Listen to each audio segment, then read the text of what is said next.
평소에 좋은 사람도 가끔은 못되게 굽니다. 오늘 우리가 만나는 바울이 이런 상황에 처해 있습니다. 바울은 대단한 사람임에 틀림없지만 그렇다고 해서 강철같이 절대 흔들리지 않는 완벽한 존재도 아닙니다. 어려운 일이 계속 일어나면요, 누구에게나 무너지는 순간이 찾아오는 법이고 바울도 그랬습니다. 오늘 말씀에서 바울은 놀랍게도 두 번의 실수를 연거푸합니다. 로마 군대의 지휘관 선부장은 진상을 알고 싶은 마음에 예루살렘 공회를 소집하라고 명령합니다. 예루살렘 공회는 산헤드린이라고 부르는 회의체예요. 이스라엘 민족을 대표하는 지도자 71명이 모여서 유대 민족의 중요한 일을 결정을 하고 또 죄인들에게 벌을 내립니다. 아무튼 이 선부장은 산헤드린을 소집하고 바울을 그 한가운데 세워서 유대인들하고 바울이 주고받는 말을 유심히 들으려고 했어요. 그때 바울이 입을 열자마자, 첫 마디를 꺼내자마자 산헤드린 의장 역할을 하는 대제사장이 바울을 한 대 치라고 명령합니다. 바울이 이렇게 응대를 해요. 여러분이 3절 우리 함께 읽습니다. 바울이 이르되 회칠한 담이여 하나님이 너를 치시리로다. 네가 나를 율법대로 심판한다고 앉아서 율법을 어기고 나를 치라 하느냐 하니. 자, 여러분, 이거 말 자체로는 옳은 내용이죠. 근데 여러분, 조금 이상하지 않아요?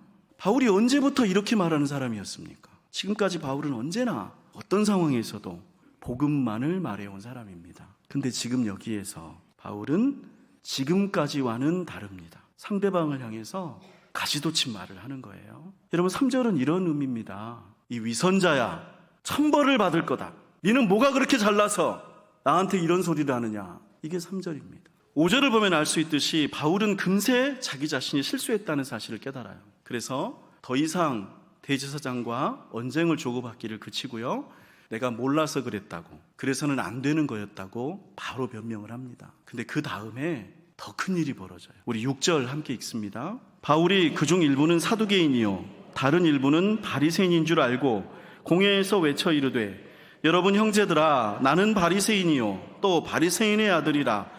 죽은 자의 소망 곧 부활로 말미암아 내가 신문을 받노라. 바울이 그 자리에서 산헤드린 공회를 둘러보고 한 가지 특징을 얼른 알아차려요. 그거는 그 71명의 의원들 중 일부가 사두개인이고 다른 일부가 바리새인이라는 것을 구분한 겁니다. 당시에 사두개인과 바리새인은 서로 사이가 좋지 않았습니다. 두 그룹 사이에 결코 타협할 수 없는 결정적 견해 차이가 하나 있었는데 그게 바로 부활에 대한 견해였어요. 사두개인은 부활을 믿지 않았고 바리새인은 부활을 믿었습니다. 이런 배경을 잘 아는 바울이 그 자리에서 역시나 평소에 하지 않던 발언을 합니다. 이 두 편의 싸움을 부추기는 거예요. 나는 바리새인이요 또 바리새인의 아들이라. 여러분, 바울이 바리새인입니까? 정확히 말하면 아니고 대충 말하면 맞죠. 무슨 뜻인가 하면 바울은 예수님을 믿기 전에 바리새인이었다가 예수님을 믿은 후에는 더 이상 바리새인이 아니죠. 근데 지금 뭐라고 그래요? 나는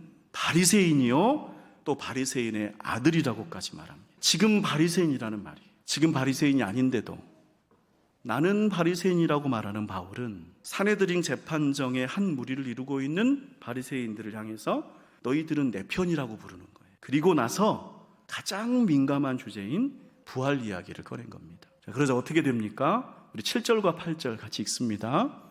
그 말을 한즉 바리새인과 사두개인 사이에 다툼이 생겨 무리가 나누어지니 이는 사두개인은 부활도 없고 천사도 없고 영도 없다 하고 바리새인은 다 있다 함이라. 산헤드린은 난장판이 되어버립니다. 더 이상 재판을 진행할 수 없을 정도였어요. 사두개인하고 바리새인들이 편을 갈라서 종이를 던지고 의자를 던지고 옷을 찢으면서 싸웠습니다. 심지어 구절을 보면 바리새인 중에 몇몇은 바울이 잘못이 없다고 변호까지 해주어요. 어제까지 그렇게 반대했었는데 바울이 우리와 같은 편이라 그 말이죠. 여러분, 이런 일은 평소의 바울이라면, 어제까지의 바울이라면 결코 하지 않았을 일입니다. 그는 정치적인 입장을 이용을 해서 네 편, 내 편을 갈라 자기 편 만드는 그런 인간이 아니잖아요.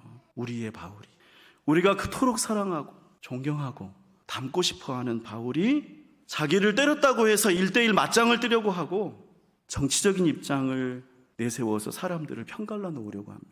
결국 어떻게 됩니까? 10절을 보면 큰 분쟁이 생겨서 천부장은 재판을 중지시키고 바울을 데리고 들어가 버려요.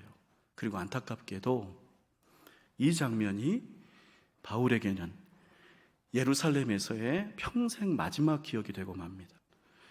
이 일로 바울이 얻은 건 아무것도 없습니다. 매맞는 와중에도 당당했던 어제의 바울은 내가 누구인지, 내가 무엇을 믿고 내가 누구를 따르는지 그렇게나 기품 있게 해야 할 말을 차분하게 했는데, 오늘 바울은 복음에 관해서 아무것도 말하지 못한 거예요. 그저 그가 한 거라고는 잘 아는 성경을 인용해서 상대방하고 말싸움 벌인 거고요. 그가 잘 아는 신앙적 용어를 이용해서 편갈라서 싸움 일으킨 거예요. 그러나 우리 중에 이런 바울을 탓할 사람은 아무도 없을 것 같아요. 왜냐하면 우리는 바울이 왜 이랬는지 잘 알고 이해하기 때문이죠. 사람이 고생이 쌓이고 쌓이면요, 스트레스와 상처가 반복되고 이어지면요, 참고 또 참고 받아들이고 용납하고 이겨내면서 그동안 내내 버텨왔더라도 어느 순간 무너지는 때가 찾아온다는 것을 우리는 잘 알기 때문입니다. 그날 밤에 바울은 무슨 생각을 했을까요? 내가 다 망쳐버렸다고 자책했을 것 같습니다. 하나님께서 천부장을 통해서 다시 한번 복음 전도의 기회를 열어주셨고, 산헤드린이라는 유대인 최고회의장에서 마음껏 예수님을 전할 기회를 주셨는데 내가 그렇게 하지 못한 거라고 후회했을 겁니다. 근데 그날 밤에 주님이 바울을 찾아오세요. 그날 밤에 주께서 바울 곁에 서서 이르시되 담대하라, 네가 예루살렘에서 나의 일을 증언한 것 같이 로마에서도 증언하여야 하리라 하시니라. 주님이 바울에게 뭐라고 하십니까? 주님은 바울에게 이렇게 말씀하십니다. 담대하라, 안심하라, 마음을 놓으라는 위로이자 격려이고요, 괜찮다는 말이죠.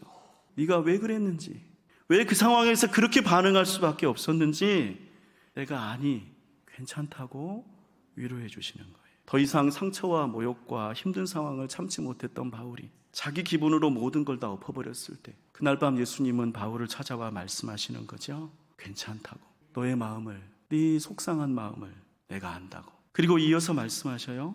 로마에서도 증언하여야 하리라. 이게 무슨 뜻인가요? 너는 탈락한 게 아니야. 지금까지 잘 해온 거고 앞으로 나와 함께 새로운 길로 나아가자.